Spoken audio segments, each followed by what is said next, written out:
What's up, YouTube? Welcome to another video. Today is April 13th, 2025. And man, it's been a crazy past couple weeks. Every day, just the news flow in one day is absolutely crazy, insane. Lots of things happening. So let's get into this. First, I'm not a financial advisor. Do your own research. I talk to a financial advisor for making any investment decisions, buying gold, silver, or following any of the strategies, investments, not that I discuss on the channel. It's for entertainment purposes only. Also, guys, if you guys are into this, please like, subscribe, share my videos far and wide. Check out my website, My Road to Wealth and Freedom. The link is down below in the description. So as I was talking in my last video, I took a bit of a break and then I came back in. Showed off some gold coins that I picked up, and today I'm going to be showcasing these. I'd mentioned I picked up a tube of 25 silver maples,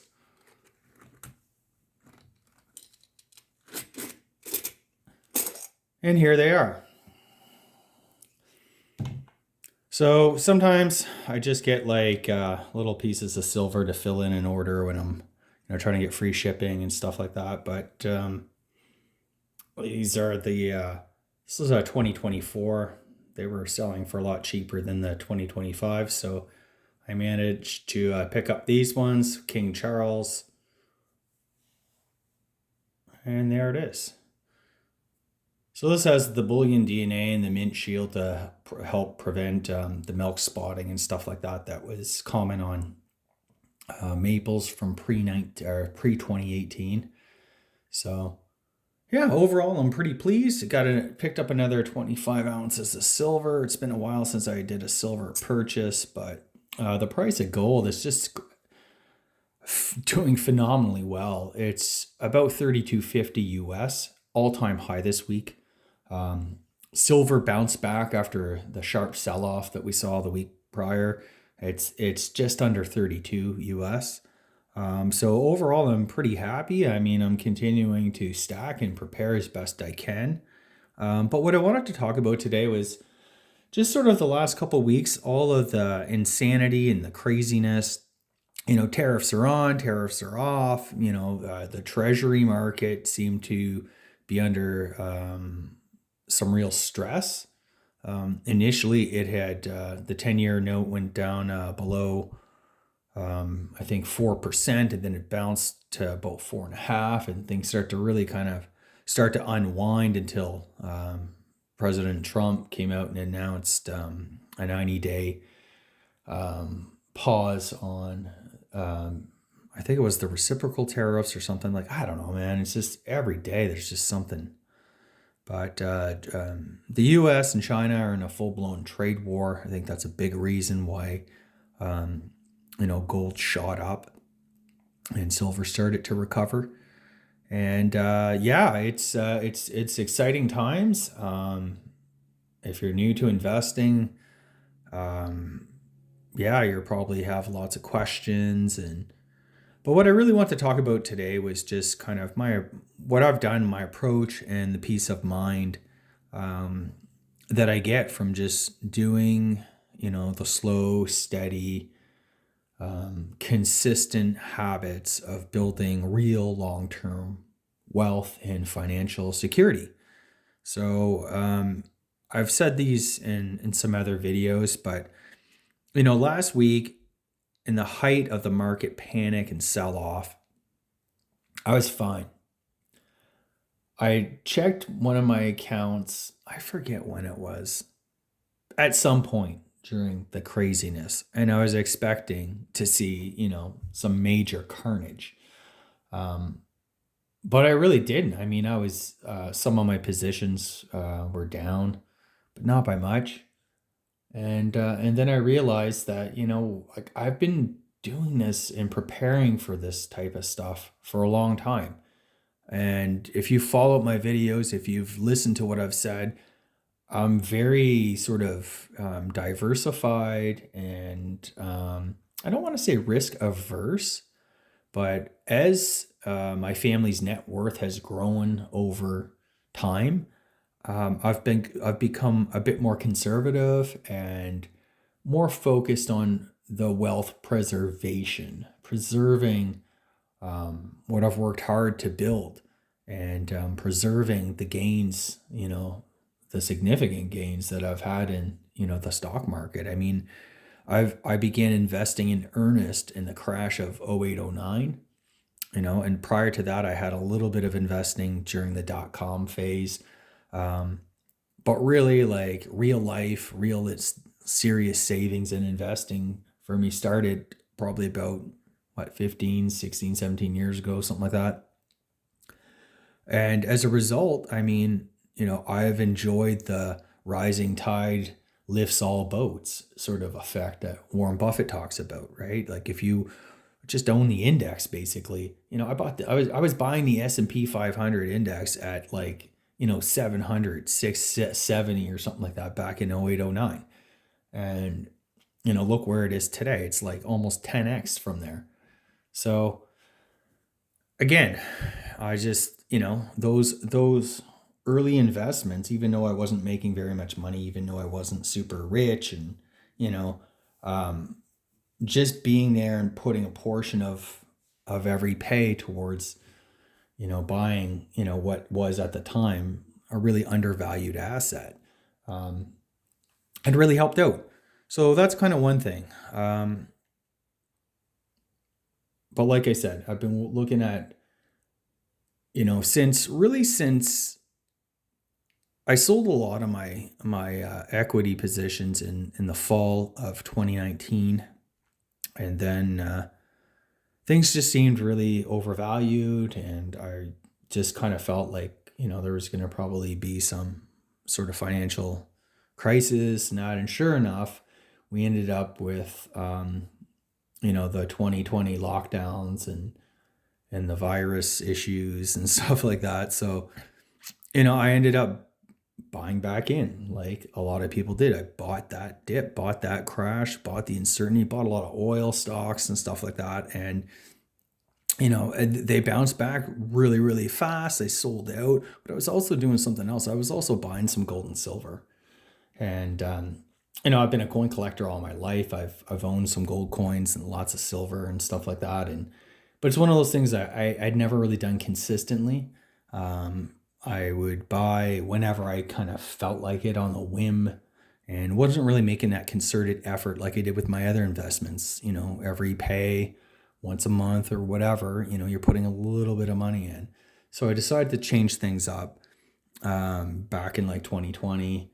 And I've been really, just consistently, slowly, dollar cost averaging in.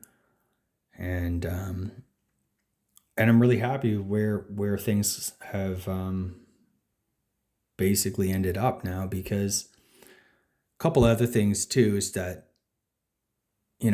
investing, if you're trying to build and preserve wealth, you really do want to be diversified. Like there is no sure thing in life, and that includes, like, I'm not one of the people who like, gold and silver aren't my religion.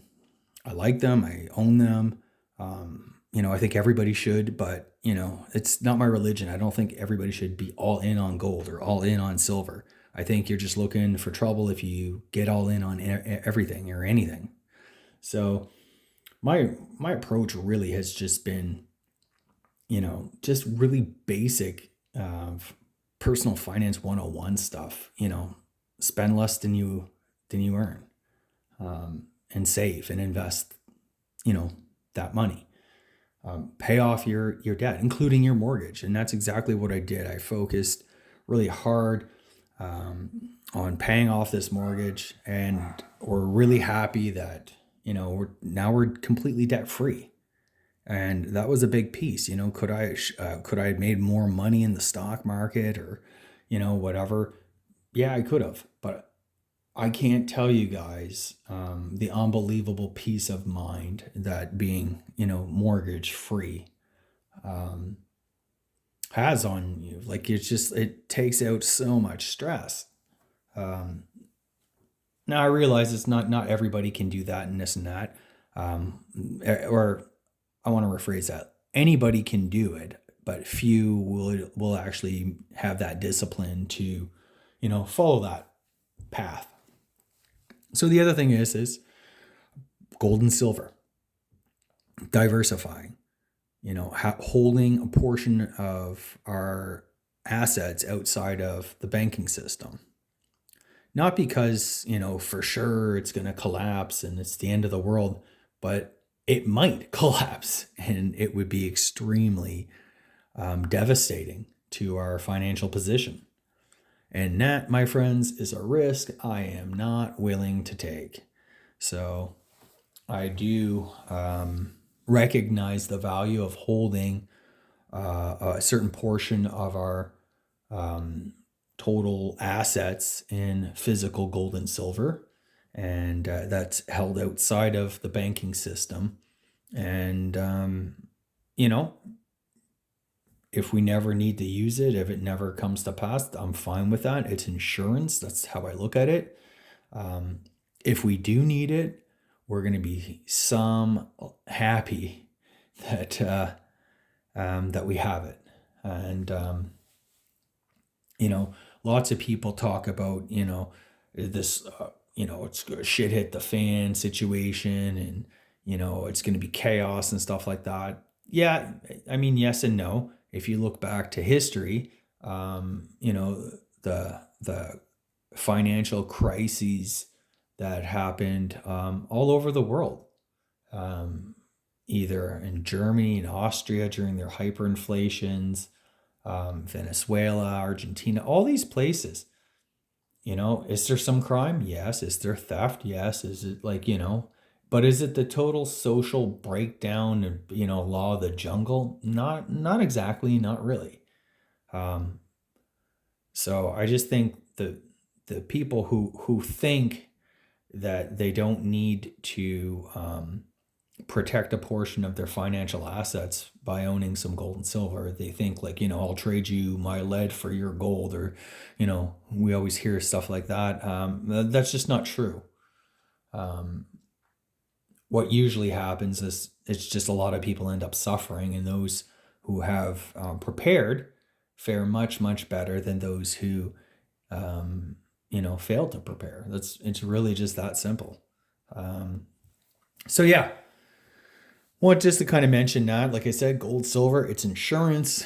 The price goes up, the price goes down. That tube I probably bought at the all-time high, or not all-time high, but I bought it at the high rate before silver went down below $30. But hey, like I said, you win some, you lose some. I guess I try to get deals. I like getting deals on gold and silver coins and stuff, but at the same time, I'm just consistently dollar cost averaging in. Um, the silver purchase was a big one because I don't usually like buying individual silver coins. It's almost not worth it. I'd rather just, pick up a tube here and there, because I just want to increase my ounces of silver, plain and simple. And I'm serious about doing that. That's why I bought the tube of 25. It's just not really worth buying. If you can afford it, if you have the means, I buy a lot of gold, and but I'm also doing other things during the market meltdown, I had a lot of cash on the sidelines, and that's the other thing too. I know, especially in the community of stacking and gold and silver, cash is trash, and it's yes and no. Long-term cash, loses its value over time. I mean, that's a fact. Everybody knows that. One of the primary reasons to invest is you want an inflation-adjusted rate of return. Um, so everybody knows that. However, there are times when owning cash and being liquid is very important. And that's when, things like a financial crisis or anything like that.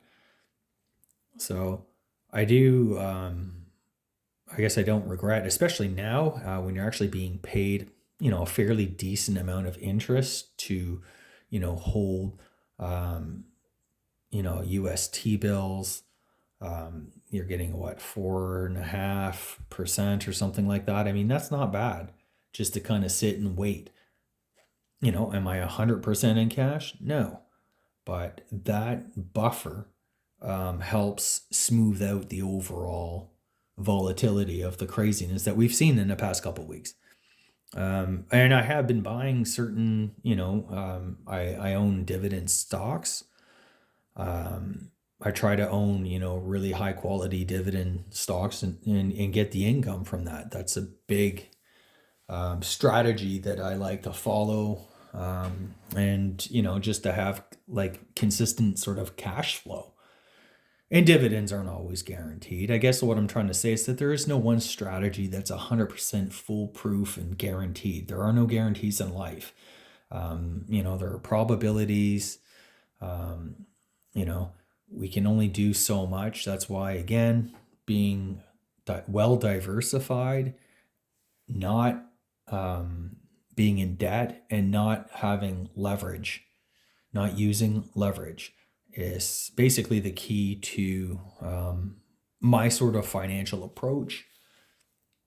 It is super conservative, I guess. I don't take huge, big risks, but doing this, I've been consistently building real wealth over the long term. And I think that in this day and age when, meme coins and, high flying tech stocks are all the rage, just it's important to realize that the people who are truly financially well off um, avoid debt and leverage, and they just follow a few time tested principles of, spend less than you make and save and invest, and just do that consistently through the ups and downs of the markets, even the ups and downs of the gold market. It's insane.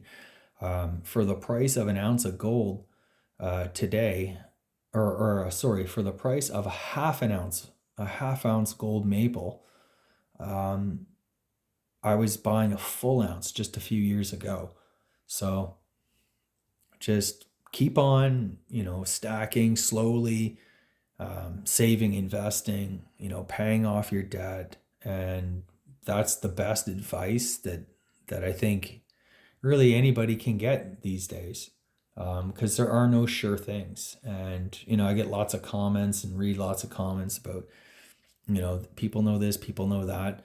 But it's kind of a joke, right? Like, and in fact, some of the evidence bears all this out. I was just reading last week on CNBC, or maybe it was Bloomberg or something like that, talking about how, wealthy people are panicking a lot less this time around than they did during COVID or the GFC. And the reason being is because they're holding more cash now that cash actually pays you, um, you know, uh, a decent rate of interest.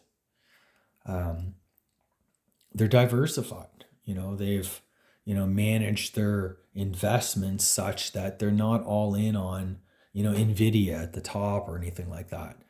And I bet you they've diversified away from a lot of things too. So they're probably owning some gold and silver in that. So anyway, that's my video for today.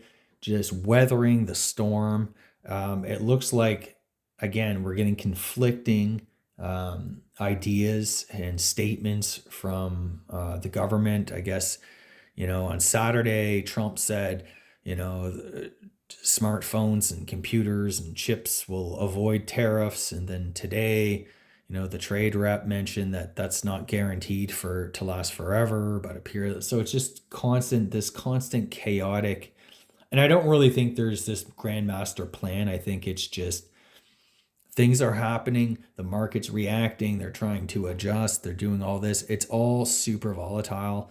And really, it's just kind of destroying confidence in the US um, as a sort of safe haven for financial assets and stuff like that, which is unfortunate because there's not too many, safe havens out there.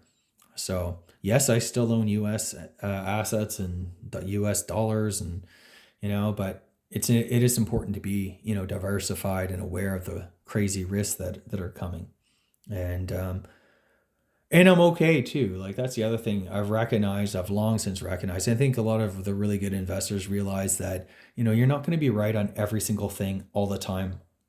It's just the way it is. If you're picking and choosing things, you're lucky to get, I think, a 60% hit rate, right? So it's just, it really is, kind of, and if gold and silver have a big correction, I'm good with that. If the stocks market goes for crap and has a huge crash, I'm good with that too. Like it's just, I'm not overexposed in any one area. And that's as best you can do, man. That to me is the essence of financial security. Just you own different things, different baskets of things, and the main thing is you're not in debt. If you get out of debt, you really remove a huge risk to your life and financial well-being. Right, debt free. No one's taking your home from you or repossessing your cars and trucks and stuff. It's like that to me is the best way, and the best start if you're on the road to wanting to build, safe, stable, consistent wealth over the long term. That's the move to make, man. So hope you enjoyed this little chat. Hope you enjoyed this video. Please like and subscribe. Check out my website, My Road to Wealth and Freedom. Cheers.